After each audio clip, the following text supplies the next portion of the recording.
Halo, gue Budi. Gue lagi di makam Marta Fitriana. Gue lagi pamit, minta izin, minta doa restu buat ngelamar pasangan gue April di Jogja. Doain ya. Di saat tim akan melakukan briefing, tiba-tiba Budi menghilang dan kita semua nggak tahu Budi ini pergi kemana. Suasana waktu itu mulai sedikit hektik dikarenakan waktu eksekusi pelamaran semakin dekat. Buat kamu yakin kalau aku bener sayang serius sama kamu. Dan buat yakinin kamu kalau aku udah bisa lupain dari almarhum Marta Fitriana.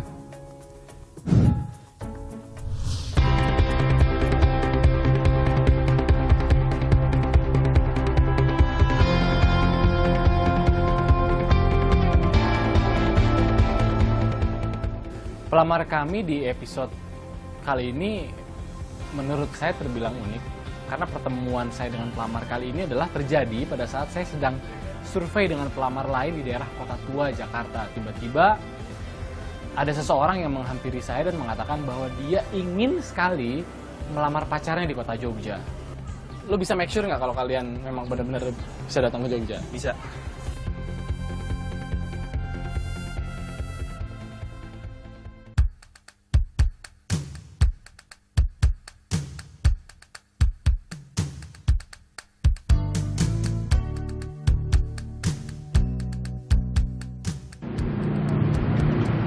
Halo, ya Bud, gimana Bud?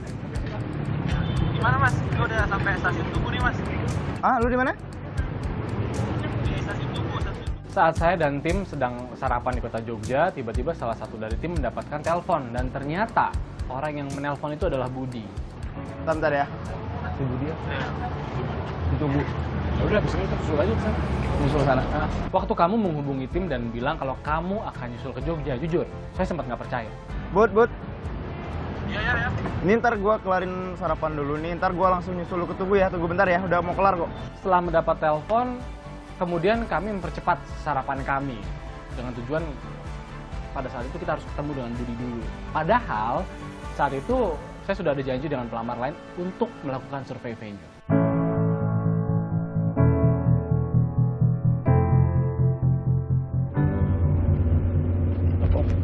Ini dia nih Budi nih. Bud, masuk Bud. Saya seneng banget saat Temi bisa luangin waktu ketemu saya di stasiun Tugu. Serius nih. Serius banget gue niat, makanya gue nyusul tim lamar ke Jogja. Saat bertemu dengan Budi, saya masih nggak percaya kalau Budi ini sampai nekat nyusul saya dan tim ke Jogja. Tapi hari ini gue itu ada ketemuan sama pelamar yang lain. Karena waktu itu kita nggak memungkinkan untuk ngobrol banyak, akhirnya saya langsung ngajak kamu ketemu di keesokan harinya.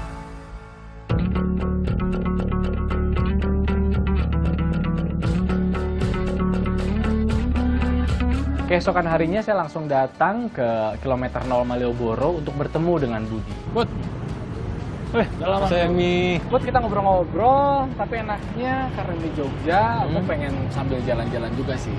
Boleh? Naik dalaman mau nggak? Boleh. Hah? Jujur waktu itu sebetulnya saya pengen dengar banyak cerita dari kamu tentang hubungan kamu dan April. Kemudian saya berpikir supaya suasana ngobrol kita lebih santai, akhirnya saya ngajak kamu untuk menaiki salah satu transportasi khas dari kota Jogja. Gue pengen dengar dari lo, apa sih yang bikin lo pengen banget ngelamar April di Jogja? Pertama karena gue serius banget sama dia dan dia selalu nanya-nanya. Oh, April selalu nanya? Bertanya soal hubungan dan selalu bilang kalau mantan gue itu lebih baik di mata gue dibanding dia. Saat saya menceritakan alasan saya kenapa saya senekat ini, jujur sebenarnya sedih, Tem. Mantan gua udah meninggal. Udah meninggal? Udah. Jadi kemarin sorry. Sini juga pamit dulu sama dia. Ada sedikit video di makam. Tunggu pamit. Halo, gue Budi, gue lagi di makam Marta Fitriana. Gue lagi pamit, minta izin, minta doa restu buat ngelamar pasangan gue April di Jogja. Doain ya. Sakit. Sakit, kayak kena virus gitu. Saya sebetulnya nggak enak banget waktu kamu cerita soal mantan kamu yang ternyata mantan kamu itu sudah meninggal. Oke, dan April itu selalu membandingkan dia dengan almarhum. Kenapa sih? Maksudnya lu nggak pernah ngasih penjelasan juga sama dia. Maksudnya udah. Gue udah selalu ngomong kalau gue udah bisa lupa dari dia. Mungkin lupa sih enggak, cuman perasaan yang udah nggak sama kayak dulu. Iya. Udah enak banget rasanya, Tem. April selalu beranggapan kalau gue lebih sayang mantan gue dibanding dia. Cuman dia masih nggak percaya kalau gue terus ngomong gitu. Mungkin butuh bukti kayaknya April. Setelah mendengar cerita dari Budi, saya semakin yakin kalau kedatangan Budi ke Jogja ini merupakan sebuah pembuktian dia kepada April bahwa semua yang dituduhkan oleh April kepada Budi itu nggak benar. Oke, April tuh suka banget sama Jogja ya? Iya, dia suka banget sama Jogja. Pengen banget dia punya momen yang berkesan ya di Jogja. By the way, berarti kalian pacaran belum lama ya? Belum. Dari kapan sih berarti? Bulan Mei. Bulan Mei ya? Bulan Mei. Ini di waktu yang singkat ya, buat gue ini lumayan singkat. Terus apa sih yang bikin kalian berdua yakin? Karena April tuh orang yang bisa ngebantu gue ngelupain mantan gue. Jujur, apa yang saya ceritain soal April itu apa adanya, dan yang pasti saya benar sayang sama dia. Di sini tuh ada mitos kalau kita bawa pasangan kita ke sini, kita bakalan putus.